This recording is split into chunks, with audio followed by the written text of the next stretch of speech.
ఆంధ్రప్రదేశ్ చరిత్రలోనే అత్యంత దారుణమైనటువంటి ఓటమిని చవిచూసిన జగన్మోహన్ రెడ్డికి 2 నెలలు కాకుండానే అంటే దాదాపు 40, 50 రోజులు కాకుండానే మంచి బూస్ట్ అయితే అందుతోంది. కేవలం 11 సీట్లకే పరిమితమయ్యారు జగన్మోహన్ రెడ్డి. గతంలో చంద్రబాబు 23 సీట్లకు పరిమితమైన ఆయన చాలా కాలం పాటు బయటికి రాలేనటువంటి పరిస్థితి. ఎందుకంటే అప్పట్లో 23 సీట్లనే చాలా దారుణమైనటువంటి ఓటమి. అందులోంచి బౌన్స్ బ్యాక్ అవుతారని ఎవరు ఊహించరు. అంటే ఫ్యూచర్‌ని ఎవరు ఊహించరు కదా!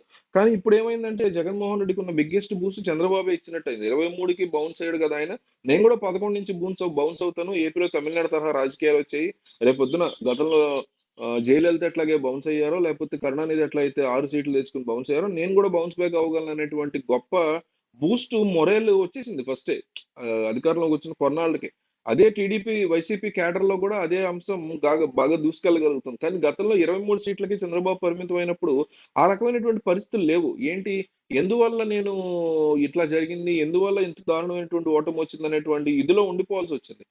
టీడీపీ వాళ్ళు. భవిష్యత్తు ఏంటని వాళ్ళకి తెలీదు గాబట్టి. సో, ఇప్పుడు జగన్మోహన్ రెడ్డికి ఉన్నటువంటి big boost Chandrababu bounce back అవ్వడమే. సో, నేను గూడా అవుతాననేటువంటి ఒక అంశం. దాంతో పాటు కేంద్రంలో ఉన్నటువంటి రాజ్యసభలో ఉన్న 8 సీట్లు కేంద్రం నుంచి వస్తున్నటువంటి భారీ సపోర్ట్ మొన్న జంతర్ మంతర్‌లో అఖిలేష్ యాదవ్ నేరుగా రావడం, ప్రియాంక చతుర్వేది లాంటి వాళ్ళు మాట్లాడడం, తృణమూల్ కాంగ్రెస్ ఎంపీలు సైతం రావడం, అన్నిటిని మించి ఎన్‌డీఏలో ఉన్నటువంటి అన్నా డీఎంకే ఎంపీలు గూడా అక్కడికొచ్చి జగన్మోహన్ రెడ్డికి మద్దతు తెలపడం ఏదైతే ఉందో, ఇది ఒక మొరల్ బూస్ట్‌ని వైసీపీ పార్టీకి, అలాగే జగన్మోహన్ రెడ్డికి తీవ్రంగా ఇస్తూ తెలుగుదేశం పార్టీని ఒక రకంగా ఇరకాటంలో పెట్టేటువంటి సిట్యుయేషన్‌గా చెప్పుకోవచ్చు. సో, కేంద్రంలో చంద్రబాబు నాయుడు, నితీష్ కుమార్‌ల యొక్క సపోర్ట్ లేకపోతే నరేంద్ర మోడీ ఏ రకంగా అయితే పాలన చేయలేకపోతున్నారో, అసలు ప్రభుత్వాన్ని ఫార్మ్ చేయలేకపోయేవారో, 29లో కూడా జగన్మోహన్ రెడ్డి లేకపోతే ఆ ఇండీ కూటమి అధికారంలోకి రాదు అనేటువంటి ఫీలింగ్ అయితే గట్టిగా కనిపిస్తుంది. ఎన్డీఏ ప్రభుత్వానికి ఇప్పటికే మూడో టర్మ్ ఇచ్చేసారు. 15 సంవత్సరాల తర్వాత ఎవరికైనా యాంటీ ఇన్కంబెన్సీ చాలా భారీ లెవెల్‌లో ఉంటుంది.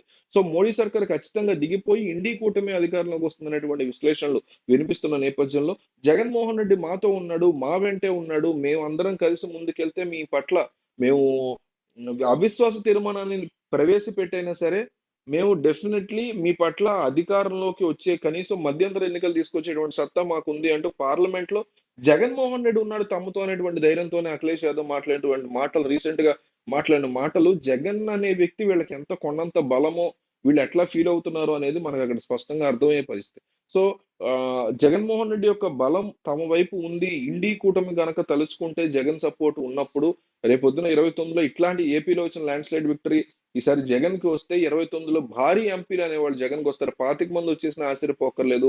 సో, ఇట్లాంటి సిట్యుయేషన్ రాబోతుంది ఫ్యూచర్‌లో అని ఇప్పటికే ప్రిడిక్ట్ చేస్తున్నారు. అఖిలేష్ యాదవ్ లాంటి వాళ్ళు, లేకపోతే రాహుల్ గాంధీ లాంటి వాళ్ళు. సో, ఇది నిజంగా జరుగుతుందా? 29లో జగన్ ఒక కింగ్ మేకర్ అవ్వగలుగుతారా దేశవ్యాప్తంగా? మీరు కామెంట్ చేయండి.